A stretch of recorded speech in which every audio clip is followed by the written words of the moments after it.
தௌஃபீக் Hakeem. L Niño அபாயம் அதிகரிக்கிறது. உங்கள் அன்புக்குரியவர்களின் உயிரை காப்பாற்ற இப்போதே தயாராகுங்கள். அன்புடையவர்களே, நாம் இப்போது அனுபவிப்பது சாதாரணமாக வெயில் அதிகமான காலம் அல்ல. இது அமைதியாக உயிர்களை பறிக்கக்கூடிய எல் நீனோ எனும் கடுமையான காலநிலை மாற்றத்தின் தாக்கமாகும். மே மாதம் வந்தால் இது இன்னும் தீவிரமாகும். எல் நினோ என்றால் என்ன?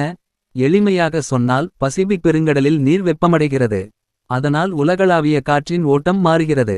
நமக்கு மே மாதத்தில் மழை கொண்டு வரும் தென்மேற்கு பருவமழை இம்முறை பாதிக்கப்படலாம். அதாவது மழை பெய்ய வேண்டிய காலத்தில் கடும் வெயில் மட்டுமே இருக்கலாம். இந்த நிலைமை மிகவும் ஆபத்தானது. ஹீட் ஸ்ட்ரோக், உடல் அதிக வெப்பம் காரணமாக ஆரோக்கியமானவர்களுக்கு கூட உயிரிழப்பு ஏற்படலாம். அதனால் உடனே கீழ்க்கண்டவற்றை கவனிக்கவும். தாகம் வரும் வரை காத்திருக்காதீர்கள். உங்களுக்கு தாகம் தெரியும் போது உடலில் ஏற்கனவே 2 விழுக்காடு நீர் குறைந்திருக்கும். அதற்குள் உடல் வெப்பம் அதிகரித்திருக்கும். ஒவ்வொரு மணி நேரத்திலும் ஒரு கண்ணாடி தண்ணீர் குடிக்கவும். குழந்தைகள் மற்றும் முதியவர்களுக்கு கட்டாயம் தண்ணீர் கொடுக்கவும். எப்போதும் தண்ணீர் பாட்டில் அருகில் வைத்திருங்கள். மதியம் 11 மணி 3 மணி வரை மிகவும் ஆபத்தான நேரம். சூரிய ஒளி நேரடியாக உடலை தாக்கும். இயன்றவரை வீட்டுக்குள் இருங்கள். பள்ளி விளையாட்டு நிகழ்ச்சிகள் இருந்தால் மிகுந்த கவனம் தேவை.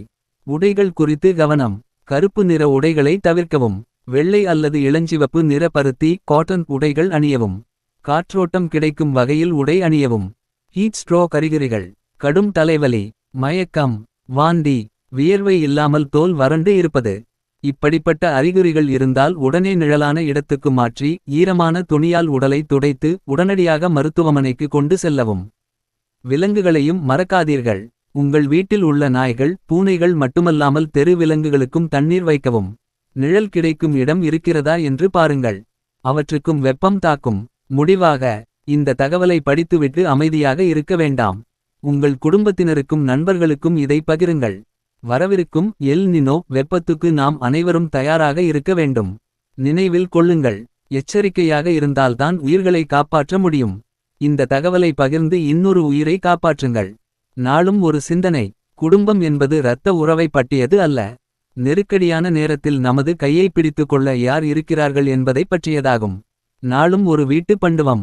கோடையில் அரிசியுடன் வெந்தயம் சேர்த்து ஊற வைத்து வேக வைத்து கஞ்சி செய்து சாப்பிட்டால் சூட்டினால் ஏற்படும் வயிற்று வலி ஏற்படாது. நாளும் ஒரு செய்தி. உலகில் அதிகளவில் சிலை வடிக்கப்பட்ட மனிதர் நட்சத்திரக்குறி லெனின் நட்சத்திரக்குறி ஆவார். நாளும் ஒரு சமையல் குறிப்பு. ரசத்துக்கு புளி கரைக்கும்போது சிறிது வெல்லம் சேர்த்து கரைத்தால் ரசம் தனிச்சுவையுடன் இருக்கும். நாளும் ஒரு பொன்மொழி. மனதிலுள்ள தற்பெருமையை அடியோடு ஒழித்து விடுங்கள். ஆணவம் மறைந்தால் எல்லாத் துன்பங்களும் மறையும். ஸ்ரீராமகிருஷ்ணர். இன்று ஏப்ரல் 2, பன்னாட்டு குழந்தைகள் புத்தக நாள். பன்னாட்டு மதியிறுக்க விழிப்புணர்வு நாள்.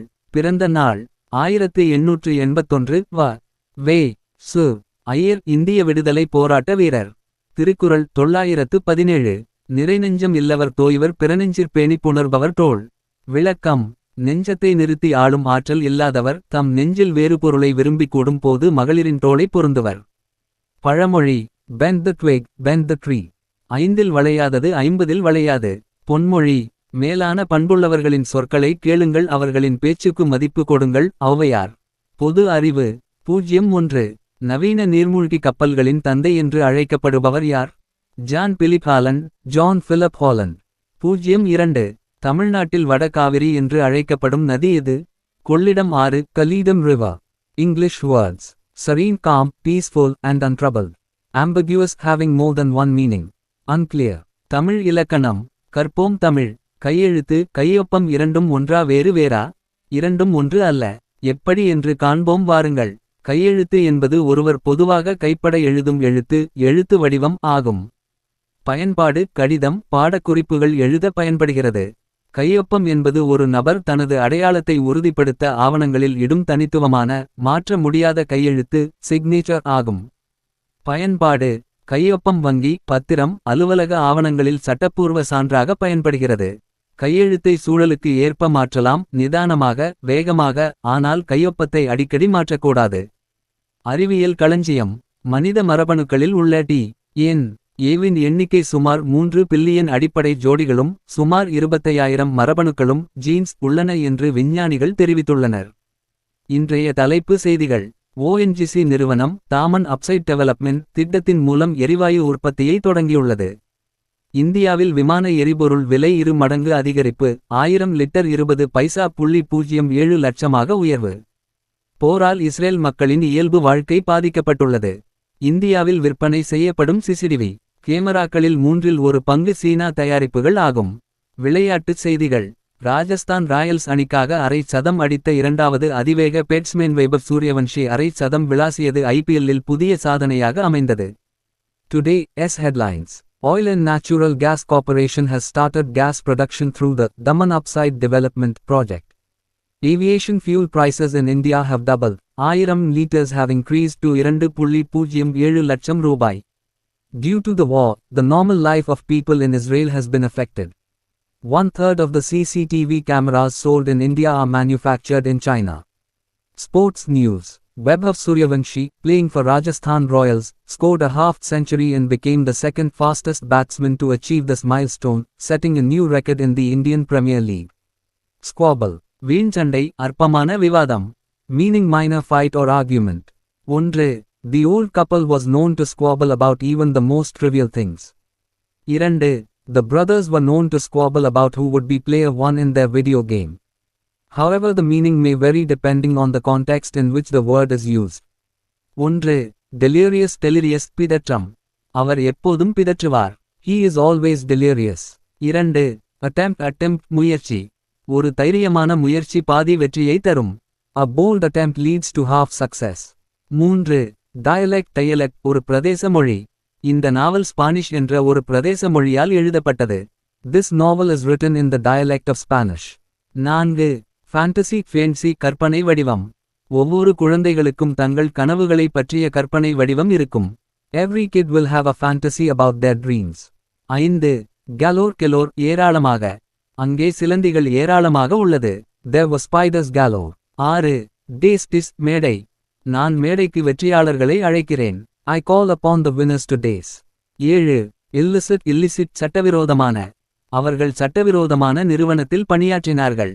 They worked in an illicit company. 8. Mollify சாந்தப்படுத்து. மேலாளர் ஆத்திரமடைந்த தொழிலாளர்களை சாந்தப்படுத்த முயற்சித்தார். The manager tried to mollify the angry workers. 9. Pinnacle கூரான மெல்லிய கோபுரம். குழந்தைகள் கடல் மணலில் கூரான மெல்லிய கோபுரம் செய்தனர். Children made pinnacles in sea sand.